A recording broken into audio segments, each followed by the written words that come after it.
Untuk masyarakat waktu, mari kita simak kajian dari Ustaz. Tafadhol Maskur Ustaz. Jazakumullah khairan. Assalamualaikum warahmatullahi wabarakatuh. Alhamdulillah. Alladzi bini'matihi tatimmu salihat. Segala puji bagi Allah Jalla Jalaluh. Yang karena nikmatnya kebaikan-kebaikan menjadi sempurna. Yang karena rahmatnya niat-niat baik hamba dapat terlaksana. Yang sampai hari ini masih hidup. Maka manfaatkan waktu kita untuk yang berguna buat kita di dunia kita dan di kehidupan selanjutnya. Untuk yang sedang sakit, maka semoga penyakitmu menjadi penghapusan dosa dan mengangkat derajatmu. Dan semoga Allah sembuhkan diri. Kalaupun ajal harus datang, maka semoga engkau pergi dengan husnul khatimah. Dan untuk yang meninggal dunia, meninggalkan rumahnya, keluarganya, hartanya, semoga engkau hidup di sana, di taman-taman surga. Allahumma salli wa sallim ala Sayyidina wa maulana Muhammadin wa ala alihi wa ashabihi ajma'in. Ya Allah, semoga salawat dan salam senantiasa engkau curahkan untuk hamba kekasih-Mu. Untuk baginda Nabi kita Muhammad alaihi salatu wassalam. Untuk keluarga beliau. Untuk para sahabat beliau dan untuk orang-orang yang mencintai beliau.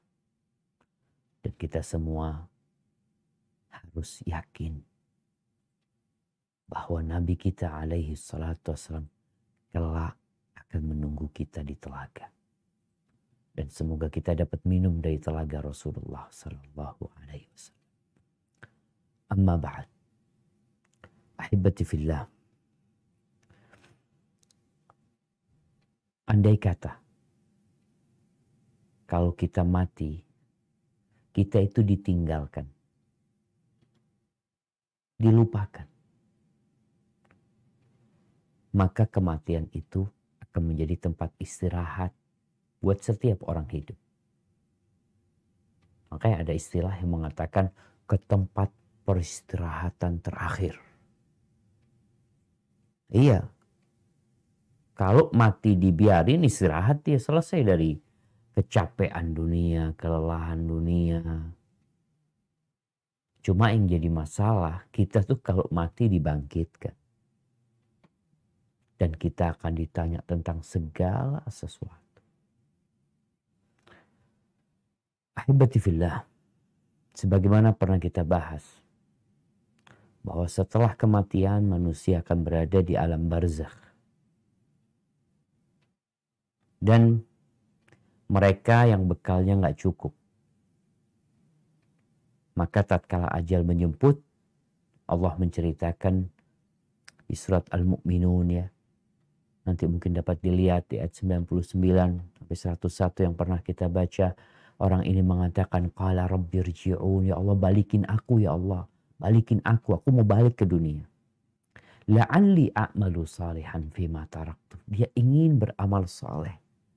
Yang dia tinggalkan tuh, dia kepingin melakukannya. Selama hidup dia gak sholat karena sibuk cari fulus. Selama hidup dia gak puasa karena bayangan dia puasa itu melelahkan. Selama hidup dia gak pernah berpikir untuk berangkat umroh haji lah. Maka dia kepingin balik untuk beramal soleh, memperbaiki dirinya. Tapi kata Allah, kalla, gak mungkin yang seperti itu. Sekali-kali gak bisa. Innaha kalimatun huwa qailuha. Itu kalimat yang dia katakan. Wa min waraihim barzakhun ila yaumi yub'atsun. Di balik mereka ada barzakh. Ada batas, ada pagar, nggak bisa balik ke dunia sampai hari kebangkitan.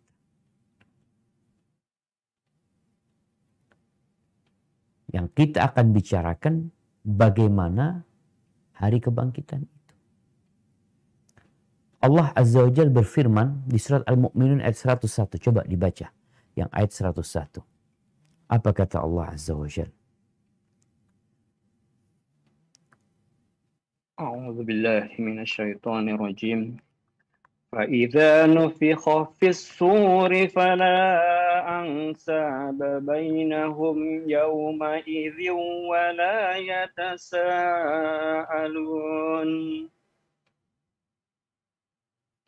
Artinya? Apabila sangkakala ditiup, maka tidaklah ada lagi pertalian nasab di antara mereka pada hari itu. Dan tidak ada pula mereka saling bertanya. Allahu Akbar. Ya. Akan ada masa manusia dibangkit.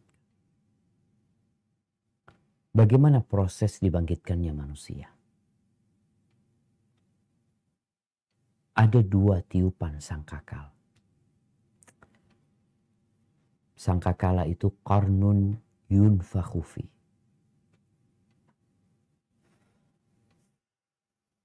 Tanduk yang ditiup. Yang gak ada yang tahu besarnya kecuali Allah Azza wa Jalla. Yang meniup tanduk itu adalah salah satu malaikat Allah yang bernama Israfil. Yang dikatakan dia salah satu juga yang memanggul atau memikul arsy Allah Azza. Berapa kali akan ditiupkan sangkakala?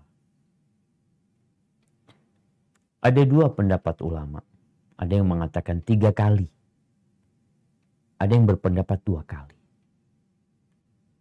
Ada yang berpendapat bahwasanya ada tiupan sebelum tiupan kiamat. Nafkhatul faza. Tiupan ketakutan. Di mana orang-orang pada ketakutan. Setelah itu tiupan hancurnya dunia ini.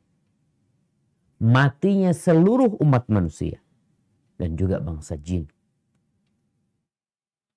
Kemudian tiupan yang ketiga adalah tiupan dibangkitkannya manusia dari kuburnya. Menghadap kepada Allah Azza wa Jalla. Allah berfirman di surat Az-Zumar. Ayat 68. Apa kata Allah Azza wa Jalla?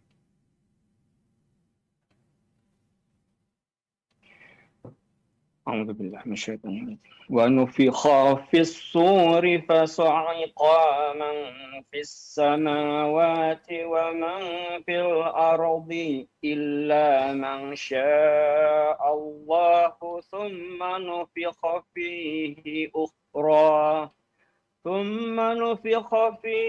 أخرى فإذا هم قيام ينظرون. Dan ditiuplah sangkakala, maka matilah siapa yang di langit dan di bumi, kecuali siapa yang dikehendaki Allah.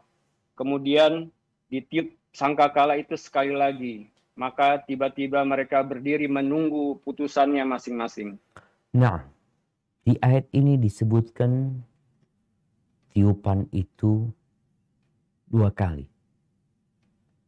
Tiupan kehancuran. Dunia yang dibangun oleh manusia. Bumi. Mereka membangun gedung-gedung yang tinggi. Villa-villa yang indah. Taman-taman wisata yang mengesankan. Semuanya akan hancur. Pada tiupan yang pertama. Bila tiupan itu 2 kali. Bagaimana kejadian itu? Rasulullah Shallallahu Alaihi Wasallam dalam hadis yang diriwayatkan Imam Tirmidzi dari Abdullah bin Umar bin Khattab radhiyallahu anhuma bersabda Nabi kita alaihi salatu wasallam, man sarrahu an yanzura ila yaumil qiyamati ka'annahu ra'yul ain. Barang siapa yang ingin melihat kepada peristiwa kiamat seperti melihat dengan mata kepalanya. Falyaqra idza syamsu kuwirat wa idza sama'un fatarat wa idza sama'un syaq. Maka hendaklah dia Allahu Akbar, Allahu Akbar, Allahu Akbar, Allahu Akbar. Asyhadu an la ilaha illallah.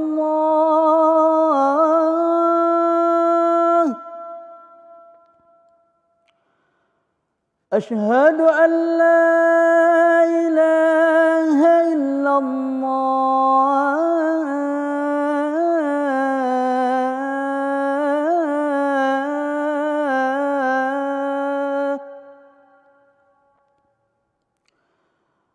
Asyhadu anna Muhammadar Rasulullah. Asyhadu anna Muhammadar Rasulullah.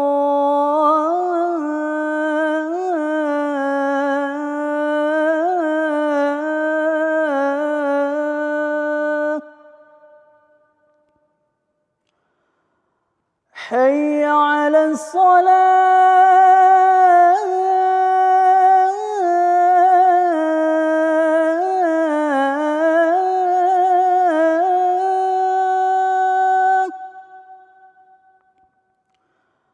حي على الصلاة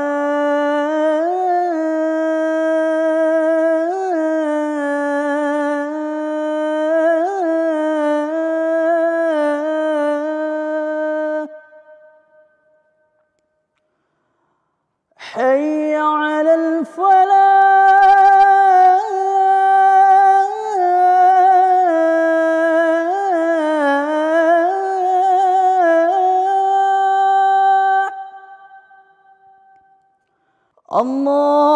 الله أكبر،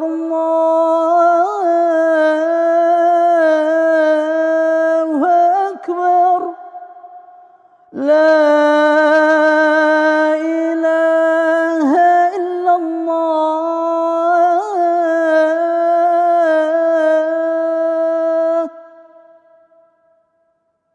mana orang-orang yang angkuh. Nggak ada yang jawab. Mati. Allah ingin menunjukkan kebesarannya. Agar kita nih sadar.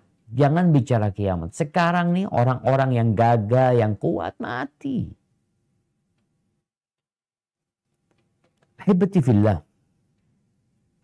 Jarak antara tiupan pertama dan kedua itu berapa lama? Di situ sebenarnya ada proses manusia sedang dipersiapkan untuk dibangkitkan. Semuanya nggak ada.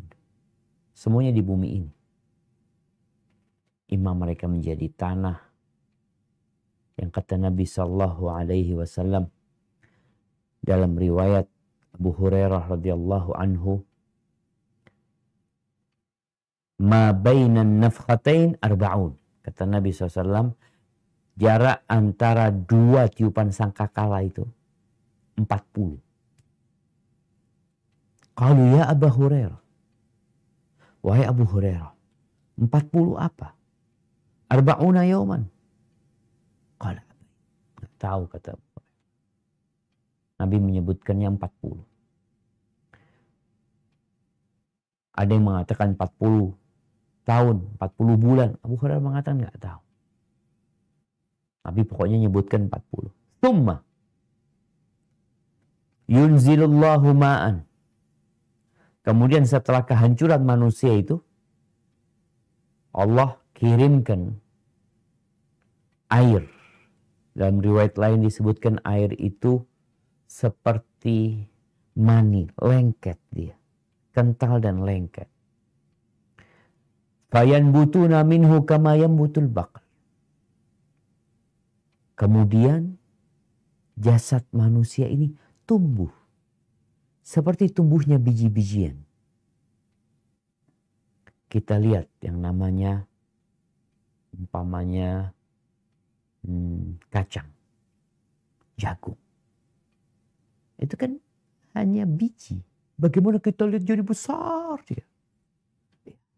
Seperti itu kelak manusia akan dibangkitkan. Laisa minal insani syai'un illa yabla. Tidak ada satupun yang di tubuh manusia kecuali akan hancur ya. Illa azman wahid, kecuali satu tulang. Unsur dari tulang ini nggak akan hancur, tetap akan ada di. Wa huwa ajmud dhanab, yaitu ujung tulang ekor. Wa minhu yurakkabul khalqu yaumal qiyamah. Dan kelak pada hari kiamat dibangkitkannya manusia itu lewat sana. Jadi semua manusia ini akan dibangkitkan seperti wujud aslinya ketika hidup di dunia lewat sel atau sesuatu yang ada pada diri. Hadis ini diriwayatkan Imam Bukhari dan Muslim. Setelah tumbuh dengan air hujan tadi, makanya Allah memberikan contoh kebangkitan manusia itu dengan turunnya air hujan. Negeri yang kering kerontang, ya. Mati itu kota, itu kampung. Allah turunkan hujan, tahu-tahu kita hijau semuanya. Kira-kira seperti itu dibangkitkannya manusia. Kadzalikan nusyur. Ketika sudah utuh jasadnya, disinilah Allah Azza memerintahkan kepada Israfil untuk meniupkan kembali sangkakala itu. Tsumma nufikha fihi ukhra. Kemudian ditiup kembali. Ada yang menyebutkan beberapa hadis bahwasanya ruh-ruh itu semua dikumpulkan di dalam sangkakala itu. Kemudian ditiupkan. Berapa panjang ruh itu kemudian berlari. Terbang menuju ke jasadnya masing-masing. Berapa miliar ruh. Dan tidak ada yang salah jasad.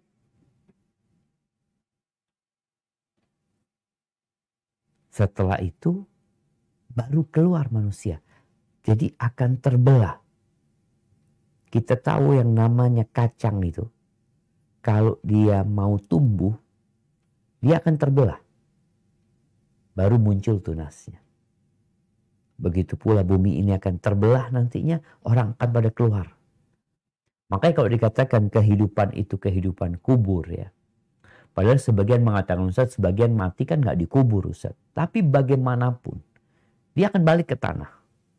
Mau dibakar, mau dimakan oleh harimau, mau ditelan sama ikan paus, mau ditelan sama buaya, semuanya gak ada yang keluar.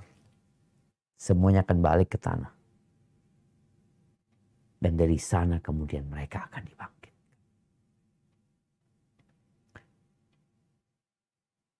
Dibangkitkan dalam kondisi telanjang.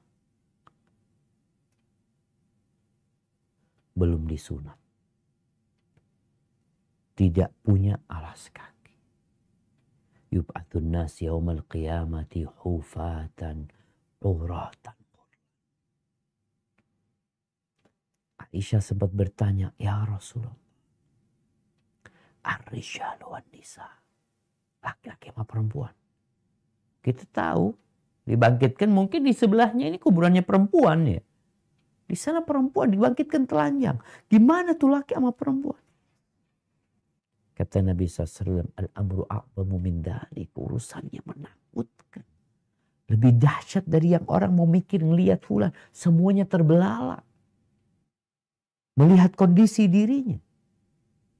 Ketakutan. Apa kata Allah Azza wa Jalla di surat Al-Qamar. Ayat 7 dan 8. Tentang keluarnya manusia dari kuburan. Bagaimana kondisi mereka? Naam. Tafadhal.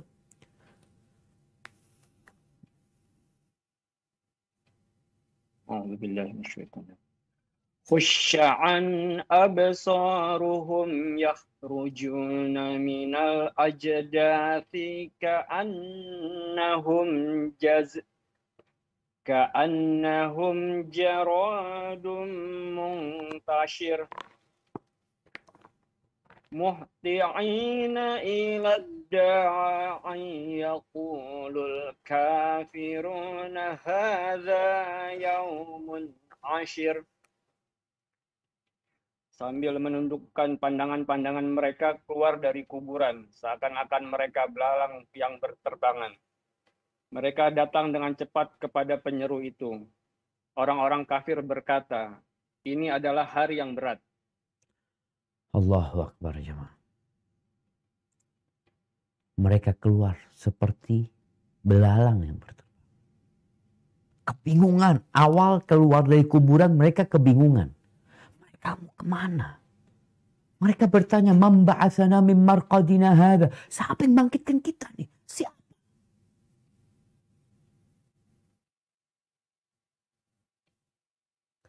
Kemudian setelah itu mereka mendengar suara. Ada yang memanggil. Disitulah baru mereka tertuju kepada satu orang yang disebutkan malaikat yang memanggil pada waktu itu. Untuk berkumpul manusia itu. Tapi mereka ketakutan. Menundukkan, terbelalak, kosong pandangannya. Semua sesuai dengan amalannya. Semua sesuai dengan apa yang dia kerjakan dalam kehidupan ini.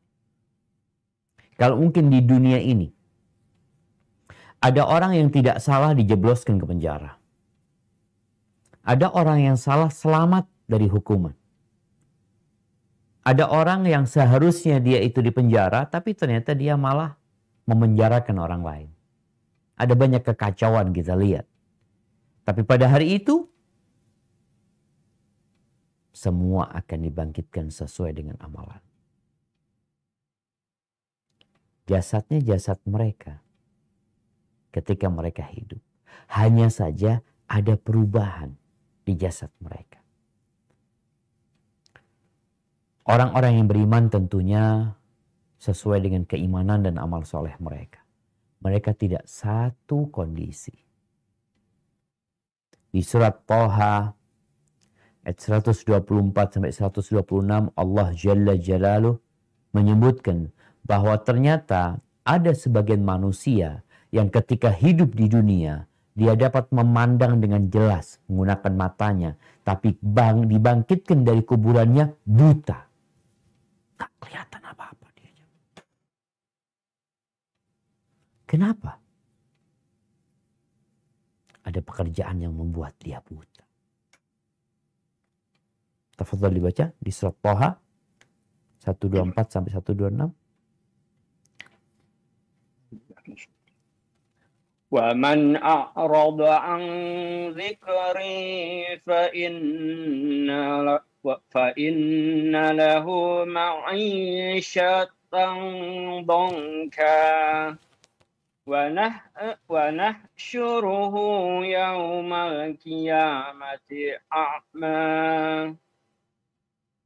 قَالَ رَبِّي لِمَ حَشَرْتَنِي قال رب لما حشرتني أعمى وقد كنت بصيرا قال كذلك أتتك آياتنا فنسيتها وكذلك اليوم تنسى.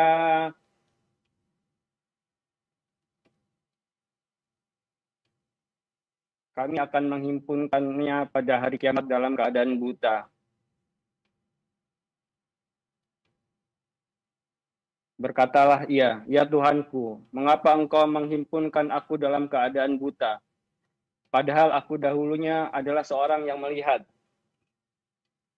Allah berfirman, demikianlah, telah datang kepadamu ayat-ayat kami, maka kamu melupakannya. Dan begitu pula pada hari ini, kamu pun dilupakan. Barakallahu fikum. Ini orang dapat melihat, tapi hari kiamat dibangkitkan buta.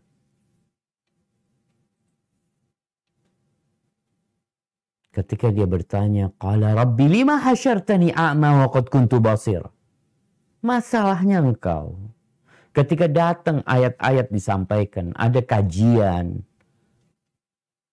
ada ceramah agama, disampaikan firman-firman Allah, dibacakan sabda-sabda Rasul sallallahu alaihi wasallam. Engkau tinggalkan. Engkau nggak peduli. Engkau sibuk dengan kehidupan. Maka hari ini engkau pun dilupakan dan ditinggalkan. Gimana jemaah? Orang yang bisa melihat tahu-tahu di belakang. Kemudian dalam hadis riwayat Imam Muslim dari Jabir bin Abdullah radhiyallahu anhu, Rasulullah sallallahu alaihi wasallam mengatakan, yub'atsu kullu 'abdin 'ala ma mata 'alaih. Orang itu akan dibangkitkan sesuai dengan kondisi kematian dia. Yang mati dalam kondisi berihram. Ada kondisinya baik. Mati dalam kondisi berihram. Dia sedang mau tawaf, tahu-tahu meninggal dunia. Masih pakai baju ihram. Belum selesai umrohnya. Atau belum selesai hajinya. Bagaimana dia dibangkitkan nantinya? Maka dia akan dibangkitkan dalam kondisi bertalbiyah. Ketika ada seorang sahabat yang jatuh dari ontanya.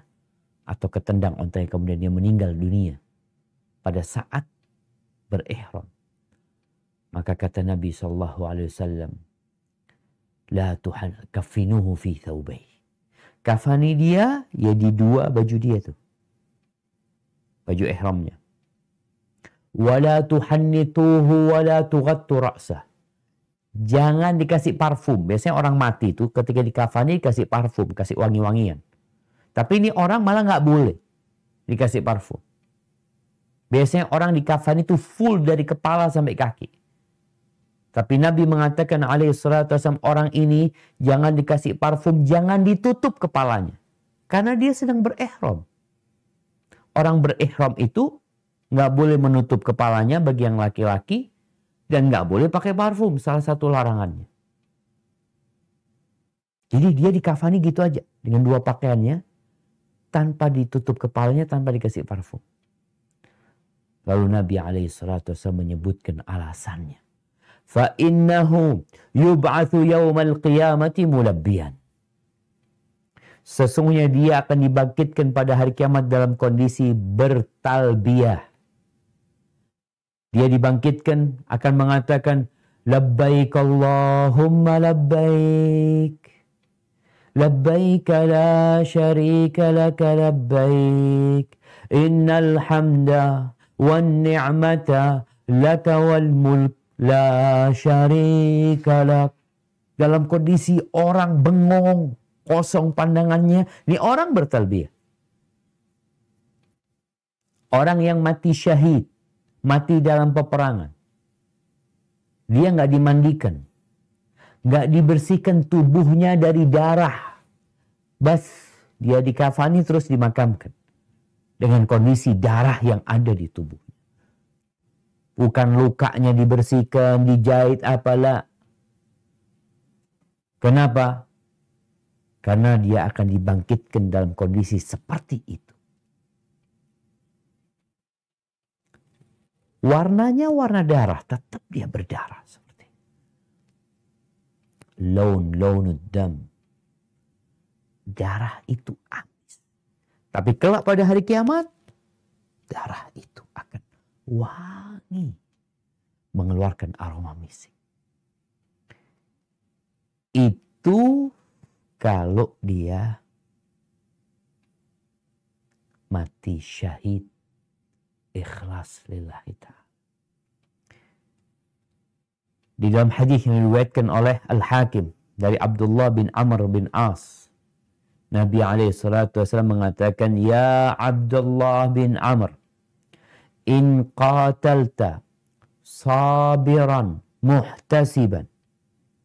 Kalau engkau berperang, berjihad di jalan Allah dalam kondisi sabar, ikhlas, berharap pahala dari Allah Azza wa Jal, ba'athakallahu sabiran muhtasiban. Maka engkau akan dibangkitkan dalam kondisi sebagai seorang pejuang yang sabar dan berharap pahala.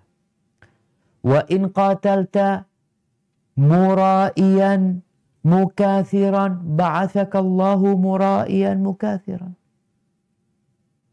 Kalau engkau berperang karena ria, karena ingin dapat harta doang, karena ingin punya banyak pengikut, Allah akan bangkitkan engkau dalam kondisi engkau ria.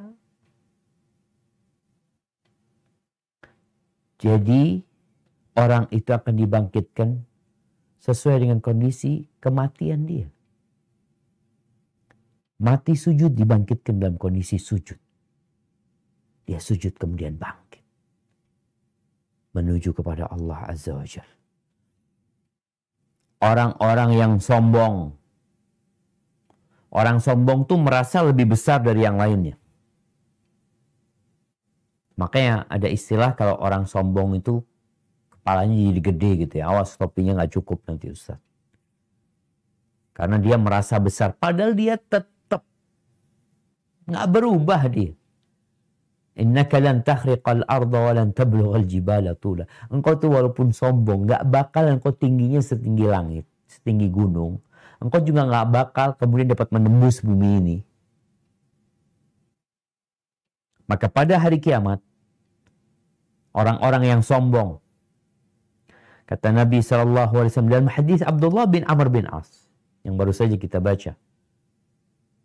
Yuhsyarul mutakabbirun yaumal qiyamati amthalad dzar fi suratin nas.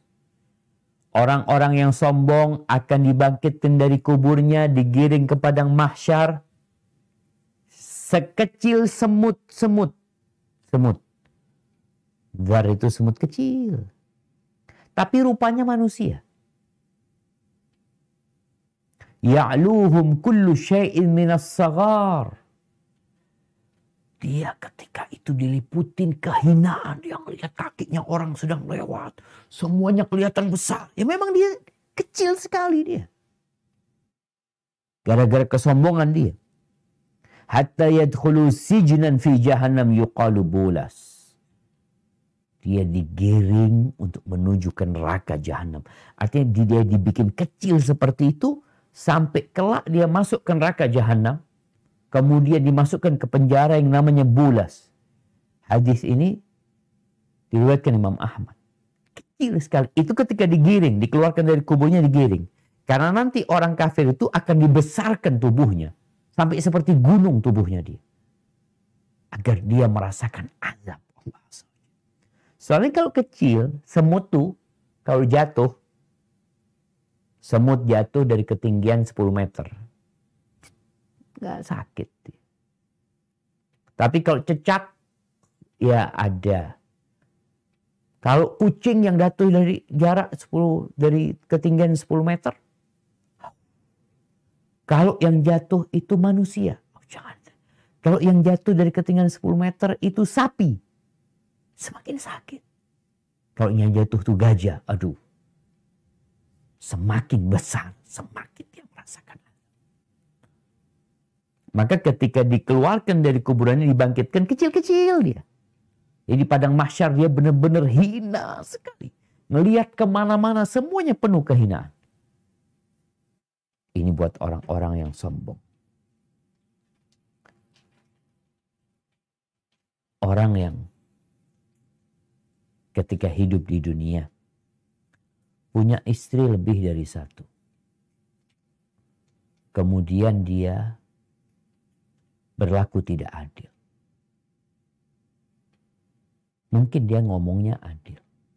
Saya bisa adil. Oke.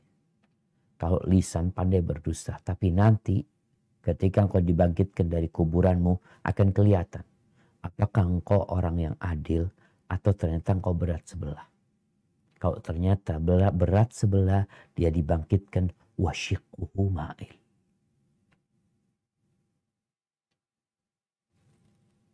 Bagian pinggir tubuhnya nih akan miring seperti orang yang kena stroke, miring sebelah jalannya. Seperti itu dia dibangkitkan. Orang yang minta-minta. Hati-hati nih. Sekarang banyak acara apa? Ikoi-ikoi. Minta-minta katanya. Tidak tahu apa benar seperti itu. Atau pengemis-pengemis di jalanan. Yang mereka mengemis bukan karena kebutuhan tapi karena pekerjaan. Dia mengemis untuk memperkaya diri. Dia orang yang malas tidak mau bekerja. Sebenarnya dia nggak berhak untuk minta-minta. Maka bagaimana kondisinya? Fa innahu yub'atsu yaumal qiyamah. Ya'ti yaumal qiyamah kata Nabi SAW. Dia akan datang pada hari kiamat. Wa laysa fi wajhihi muz'atu lahmin. Di wajahnya itu nggak ada dagingnya. Ketika hidup di dunia dia kan minta-minta. Ya, melas sama orang, yang menunjukkan wajahnya yang sedang susah agar dikasih sama orang. Padahal dia bohong. Dia sebenarnya nggak berhak. Maka hari kiamat dia akan menundukkan pandangannya. Karena ketika dia mengangkat wajahnya, orang semua ada dagingnya wajahnya. Ini orang tengkorak aja wajahnya. Na'udzubillah min dzalik. Jadi hari itu semuanya tergantung. Kemudian mereka menuju ke satu tempat. Setelah dibangkitkan, digiring menuju ke satu tempat, ke padang mahsyar. Yang putih tempat itu. Laisa fihi ma'lamun li ahad. Di tempat itu nggak ada tanda milik seorang pun. Nggak ada yang mengatakan, oh ini kayaknya Paris ini ya. Kenapa? Ada menara Eiffel? Nggak ada. Oh ini kayaknya Medina ini. Dari mana? Ada gunung Uhud. Nggak ada tanda untuk apa. Hamparan seperti itu. Setelah mereka sampai ke sana, kata Nabi SAW dalam hadis riwayat Imam Muslim, Tudna syams yaumal qiyamah. Maka matahari akan didekatkan pada hari kiamat itu. Sekarang kita melihat banyak orang berjemur di bawah matahari. Dan dokter memberikan arahan. Berjemurnya itu dia paling lama setengah jam. Kemudian juga perlu mengukur UV, sinar ultravioletnya, supaya tidak membahayakan dia. Mudah-mudahan nggak salah, nanti sempat baca. Kemudian juga usahakan sambil olahraga atau gimana supaya manfaat nih sinar matahari. Nanti pada hari kiamat akan didekatkan tuh matahari dengan jarak berapa jauh? Kamik dari mil. 1 mil jaraknya.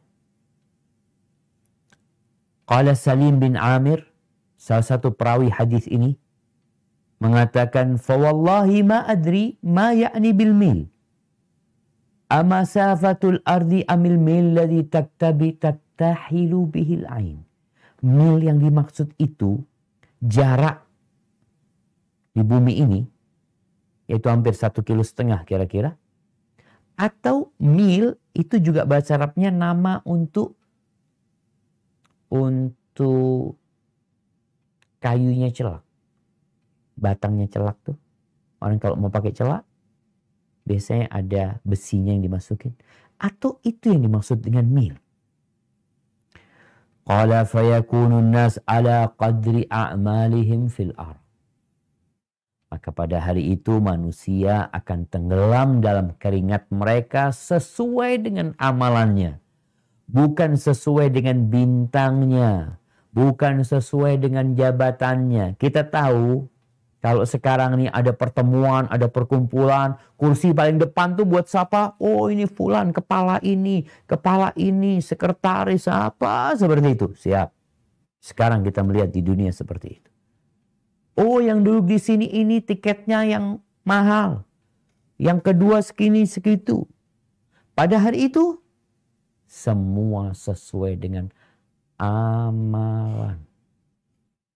Kita ini yang beramal selama ini hidup di dunia, yang kita tidak merasakan balasannya, nanti kita merasakan balasannya. Kawan-kawan kita yang kena penyakit, kemudian dia bersabar. Terus dia bersabar menghadapi hal itu. Dengan satu yang kena penyakit lalu bunuh diri. Apakah sama dia nanti dibangkitkannya? Enggak. Kita ngelihat ada kawan-kawan kita yang sama sekali nggak pernah sholat. Tapi jabatannya tinggi Ustaz. Di kantor anak tuh bos dia. Kalau kumpul sama anak-anaknya nggak ada yang puasa Ustaz, anak buahnya. Anak jadi nggak enak sama dia. Tapi dia bos. Nah di dunia nih bukan karena amalan. Fulan jadi bos, duduk di tempat paling depan. Bukan karena amalan, tapi karena ujian yang Allah berikan kepada dia. Nanti di sana semua tergantung amalan. Engkau akan merasakan sabda Nabi SAW. 2 rakaat sebelum subuh katanya lebih baik dari dunia dan isinya. Engkau akan merasakan itu. Kita akan rasakan yang katanya mengantarkan jenazah. Yang mensolatin jenazah lalu mengantarkannya. Man shalla 'alal janazah thumma tabi'aha hatta tudfan falahu qiratan. Yang salat jenazah kemudian dia mengantarkan jenazah itu sampai kuburan, maka dia akan dapat 2 qirat. Kalau cuma sholat doang dapat 1 qirat. Para sahabat bertanya, ya Rasul, wa ma qirat? Qirat itu kayak apa? Qala mithlu Uhud. Seperti gunung Uhud. Kapan merasakannya? Nanti di sana. Pada hari yauma la yanfa'u malun wala banun illa man atallaha biqalbin salim. Hari di mana harta tidak berguna, di mana anak-anak laki-laki nggak ada manfaatnya kecuali yang menghadap Allah datang dengan hati yang selamat. Lalu kata Nabi SAW ketika menyebutkan manusia akan berada dalam keringat sesuai dengan amalan mereka. Ini miliaran manusia berada di satu tempat lalu matahari mendekat. Tapi keringatnya beda-beda. Setiap orang tuh seperti berada dalam akuarium masing-masing. Faminhum man yakunu ila ka'bai. Di antara mereka ada yang keringatnya sampai ke mata kakinya. Wa minhum man yakunu ila rukbatai. Di antara mereka ada yang keringatnya sampai ke lututnya. Wa minhum man yakunu ila hiqwai. Ada yang keringatnya sampai ke pinggangnya. Wa minhum man yuljimuhumul araqu iljaman. Ada yang tenggelam dalam keringatnya. Ada yang sampai ke telinganya. Dia berusaha untuk berdiri. Yang lihat yang di sebelahnya ada yang tidak keringatan. Yang cuma sampai ke lututnya. Sedangkan dia seperti itu. Dia mau minta tolong. Sama siapa mau minta tolong. Orang kalau tenggelam sekarang, tenggelam ya, ada banjir, ada yang bantuin dia. Pada hari itu, nafsi.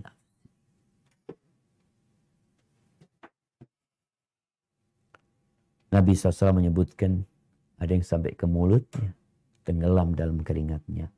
Rawahu Muslim. Terus Ustaz, namun ternyata ketika matahari mendekat, ada orang-orang yang tidak kepanasan. Kita kalau kepanasan, kita kalau nganterin jenazah, ya ana cerita diri ana sendiri. Ketika nguburin jenazah, kemudian umpamanya jam 10 atau habis zuhur, kita tuh berusaha untuk cari tempat yang ya ya nggak kepanasan. Di bawah pohon, kadang-kala menjauh dari sana. Atau kadang-kala kita seperti ini, kita nggak kepingin kepanasan. Maka yang ingin dibangkitkan, digiring ke padang mahsyar,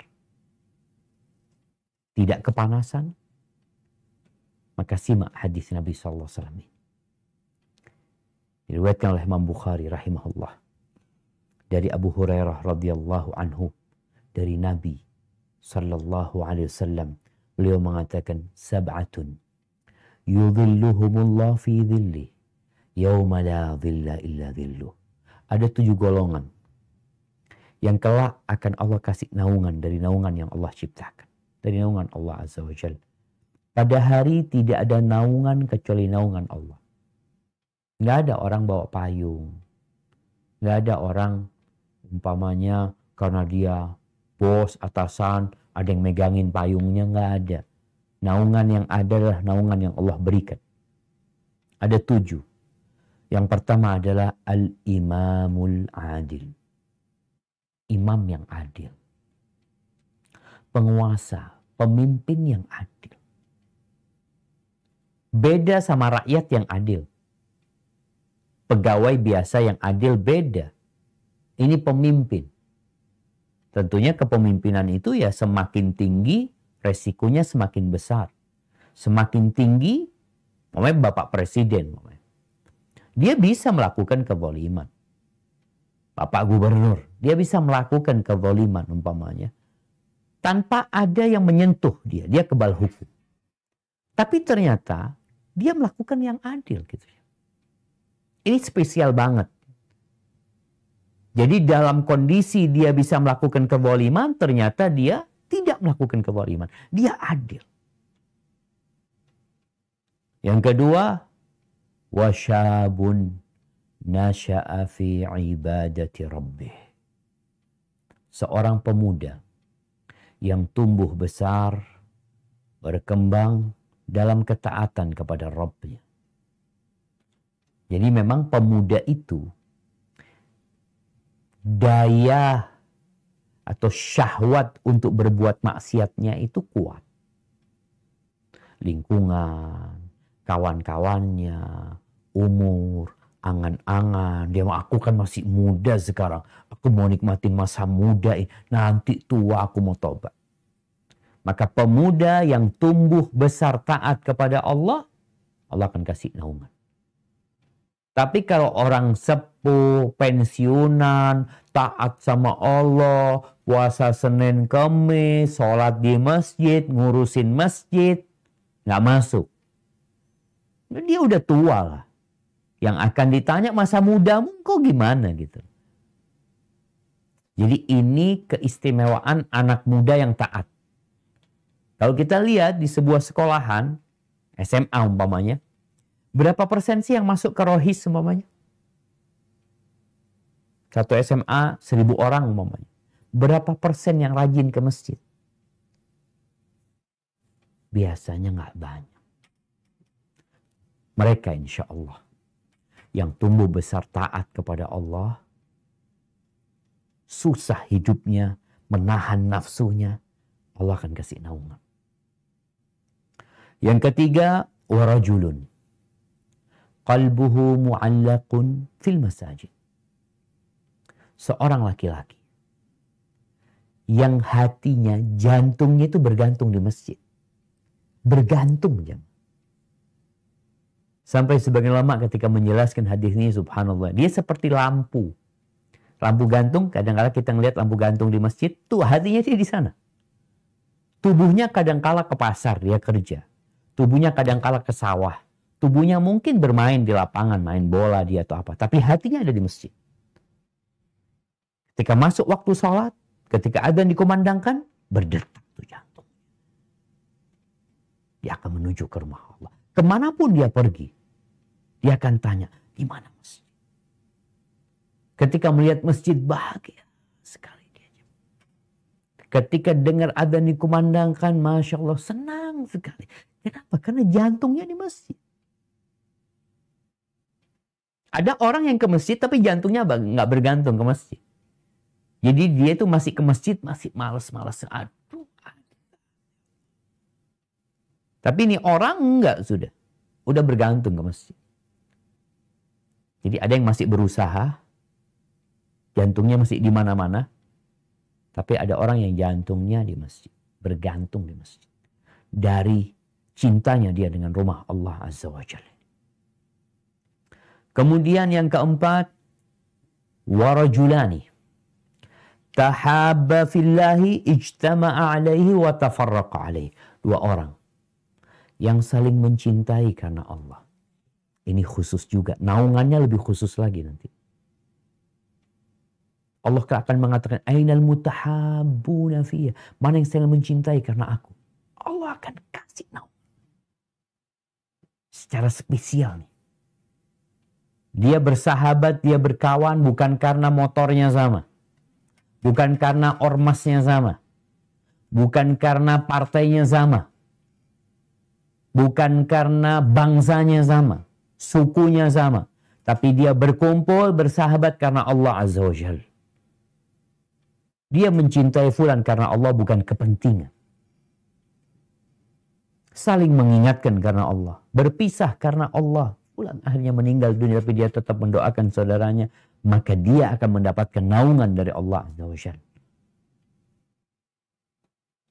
Secara spesial untuk orang ini. Kemudian yang kelima. Warajulun talabathu imra'atun dhatu mansibin wa jamal. Seorang laki-laki yang diajak berzina dengan wanita bangsawan yang memiliki kedudukan dan cantik. Bukan sekedar cantik, ini orang bangsawan. Public figure. Diajak berzina dengan orang-orang. Yang dia mungkin aman. Perempuan ini yang ngajak, engkau gak usah takut, gak usah berpikir engkau bayar atau apa, enggak. Dan engkau gak perlu takut ada yang tahu ini itu, aman semuanya. Perempuan ini yang mengajak.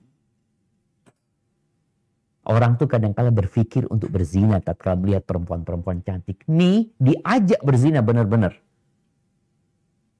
Lalu jawaban dia, inni akhafut. Aku takut sama Allah. Bukan karena takut sama istrinya. Bukan gak enak sama orang tuanya. Tapi takut sama Allah. Bagaimana Nabi Yusuf alaihissalam. Ketika diajak berzina sama Imro'atul Aziz. Ditutup pintu-pintu semuanya. Nabi Yusuf lari. Dikejar sama Zulaikha ini. Ditarik bajunya. Dia ingin keluar. Dia takut kalau di sana nanti ada masalah. Dia ingin lari. Maka tentunya orang-orang yang seperti ini akan mendapatkan naungan dari Allah SWT. Kemudian yang keenam. وَرَجُلٌ تَصَدَّقَ فَأَخْفَاهَا حَتَّى لَا تَعْلَمُ شِمَالُهُ مَا تُنْفِقُ يَمِينُهُ وَرَجُلٌ تَصَدَّقَ بِصَدَقَةٍ فَأَخْفَاهَا أو تَصَدَّقَ أَخْفَاهَا. Dia bersedekah, dia sembunyikan. Bicara sedekah, Allah Azza wa Jalla menyebutkan tentang orang-orang yang beriman ini, alladzina yunfiquna bil-laili wan-nahari sirran wa alaniyah. Lahum ajruhum 'inda rabbihim wa la khaufun 'alaihim wa la hum yahzanun. Orang-orang yang senantiasa bersedekah siang malam, dia sedekah sirran wa alaniyah. Sembunyi-sembunyi dan terang-terangan.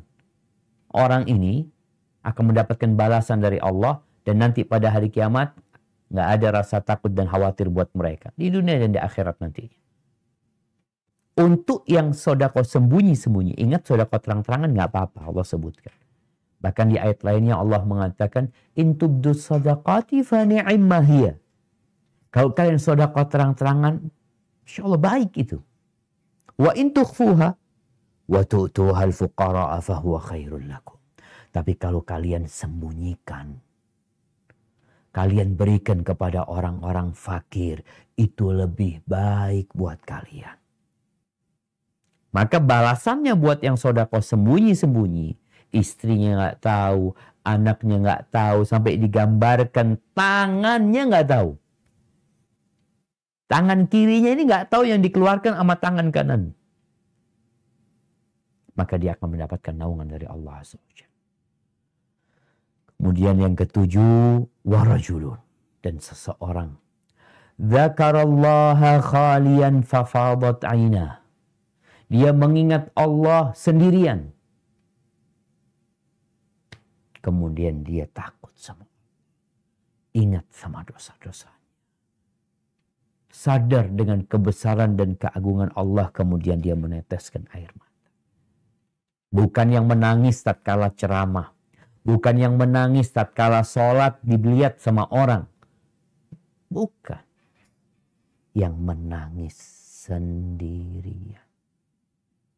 Ini menunjukkan keikhlasan dia dan kebenaran keimanan. Kemudian di hadis Imam Muslim lainnya, kalau tadi hadis yang diriwayatkan Imam Bukhari, ya, ada hadis riwayat Imam Muslim dari Abu Yasir, Rasul sallallahu alaihi wasallam mengatakan, "Man anzara mu'siran aw wada'a anhu adallahu Allah fi dhillih." Barang siapa yang menunda pembayaran hutang untuk orang yang kesulitan. Bukan orang yang mampu nggak mau bayar, nggak, ini orang memang kesulitan gitu hidupnya. Atau dia ya diikhlaskan sebagiannya atau semuanya, maka adallahullahu fi dhilli. Allah akan kasih naungan kelak dia pada hari kiamat dari naungan Allah Azza wa Jalla.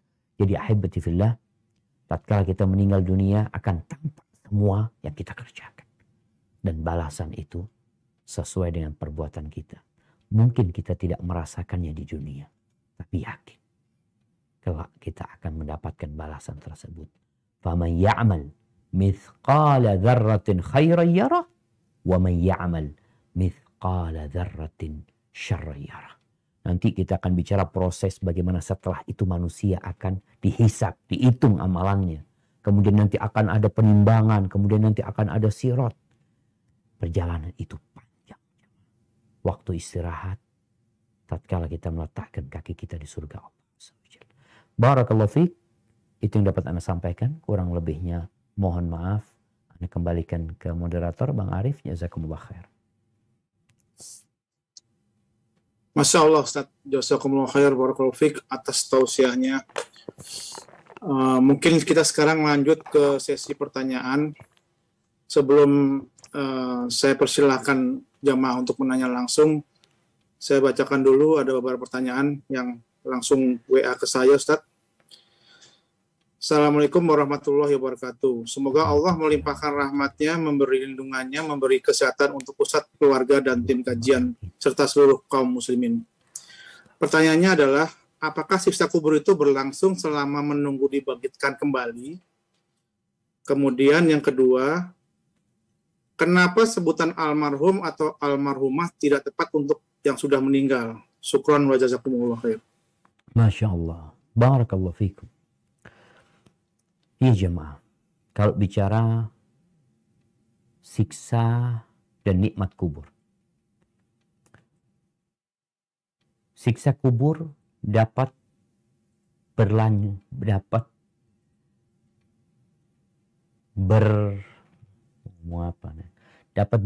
sampai hari kiamat. Disiksa terus. Atau boleh jadi dia diringankan siksanya. Atau boleh jadi berhenti siksaan buat dia, jadi nikmat.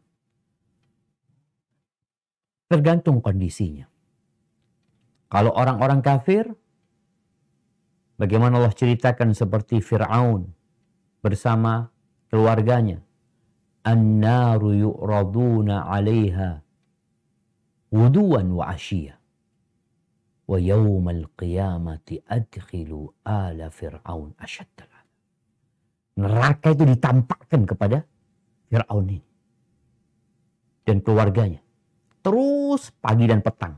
Terus berarti nggak berhenti. Dan pada hari kiamat dia akan dimasukkan ke neraka. Sekarang siksanya modelnya seperti itu. Salah satu model siksanya. Selain siksa-siksa yang lain yang pernah kita kaji.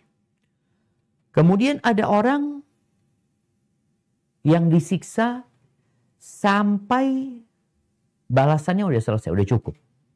Boleh jadi anak-anaknya mendoakan, boleh jadi karena utangnya sudah dilunasin, sehingga akhirnya siksaan buat dia itu berhenti. Tapi ada yang berlanjut sampai hari kiamat. Hadza wallahu a'lam bissawab. Adapun berkaitan dengan sebutan almarhum dan almarhumah. Ya, ucapan almarhum itu bahasa Arab ya. Artinya orang yang dirahmati.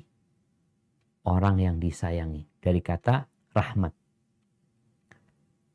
Kalau ucapan itu dimaksudkan doa, almarhum Abdullah umpamanya, maksudnya itu semoga dirahmati Allah, maka sebagian ulama membolehkan. Jadi akhirnya seperti rahimahullah, ini buat yang muslim. Almarhum buat orang yang muslim, kita boleh mendoakan saudara kita. Tapi kalau buat orang non-muslim dikatakan almarhum, nggak boleh. Karena dia bukan almarhum, dia al-mal'un. Dia orang yang dilaknat. Kok kita katakan almarhum? Jadi ucapan almarhum, kalau maksudnya doa, maksudnya itu semoga dirahmati Allah, maka nggak apa-apa. Tapi kalau ucapan almarhum itu berita,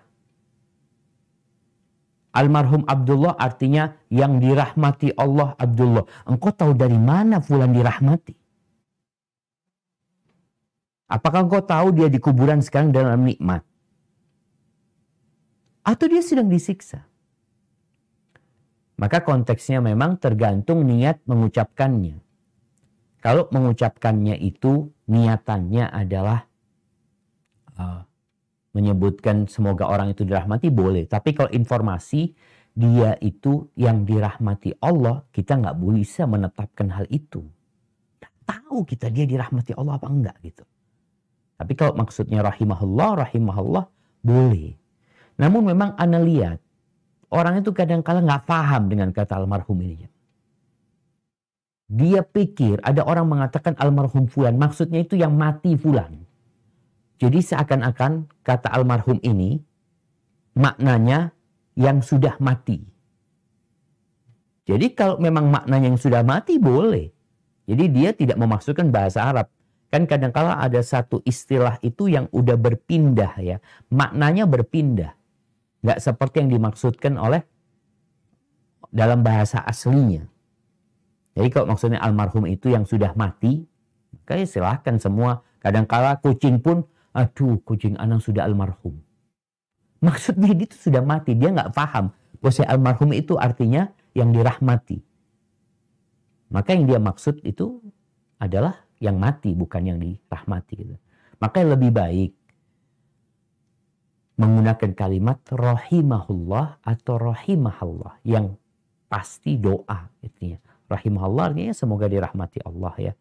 Atau Allah yarhamuh ya. Seperti itu. Ini untuk keluar dari polemik khilaf di antara maksud dari mengucapkan almarhum tersebut. Hadza wallahu a'lam bissawab. Nah. Masya Allah. Jazakumullah. Sebelum ada pertanyaan langsung dari jamaah, mungkin mohon disiapkan untuk Ummu Yuliana Jeges. Tapi sebelumnya ada pertanyaan mengenai tadi Ustadz yang mengenai naungan di Padang Mahsyar ada 7. Itu Ustadz menyebutkan tuh seorang laki-laki. Itu bagaimana dengan yang perempuan Ustadz? Apakah memang ini berlaku untuk perempuan juga Ustadz? Barakallahu fikum. Nah, jamaah rahimakumullah. Ya, ada amalan-amalan yang laki dan perempuan sama di situ. Tapi ada amalan yang khusus bagi laki-laki. Contohnya yang khusus bagi laki-laki adalah berkaitan dengan hati yang bergantung di masjid. Artinya laki-laki ini disyariatkan sholat berjamaah di masjid. Sedangkan perempuan, dia lebih utama sholat di rumahnya. Tapi kalau yang lainnya, apabila seorang perempuan, umpamanya dia menjabat sesuatu di sekolah khusus perempuan, umpamanya sebagai mudir, dia berlaku adil. Semoga masuk jadi pemimpin yang ada. Walaupun kita tahu ya, masalah kepemimpinan wanita. Kemudian kalau bicara pemuda, pemuda ini pemuda dan pemudi sebenarnya. Kemudian dua orang yang saling mencintai karena Allah. Ini perempuan juga nggak ada masalah. Laki-laki yang diajak berzina sama wanita. Apakah perempuan juga seperti itu? Moga masuk seperti itu juga kalau perempuan yang diajak berzina kemudian dia menolak. Dengan iming-iming yang macam-macam dia menolak. Kemudian bicara sedekah, juga ini laki perempuan sama. Dan kemudian juga tentang seorang yang mengingat Allah sendirian. Kemudian kedua air matanya menetes. Ini masuk laki dan perempuan. Wallahu a'lam bishawab. Mungkin yang berkaitan dengan khusus laki-laki bisa jadi yang hatinya bergantung di masjid. Tapi perempuan pun mungkin ada yang cinta dengan rumah Allah Azza wa Jalla. Dia senang banget ketika dia dengar adzan ya. Dia kepingin ke masjid tapi syariat dia kan lebih baik di rumah gitu loh. Dia tetap sholat di rumah. Insya Allah dia termasuk orang-orang yang bertakwa kepada Allah Azza wa Jalla. Hadza wallahu a'lam bishawab. Amin, amin. Masya Allah. Jazakumullah khair Ustaz. Silakan Ummu Yulia. Mohon agar pertanyaan singkat saja supaya menghemat waktu. Tafadhol. Assalamualaikum warahmatullahi wabarakatuh. Waalaikumsalam warahmatullahi wabarakatuh. Ustadz, saya ingin bertanya, berbicara tentang azab kubur ya Ustadz. Saya kan kadang kita punya hajat duniawi Ustadz. Jujur sekali saya mengenal sunnah ini karena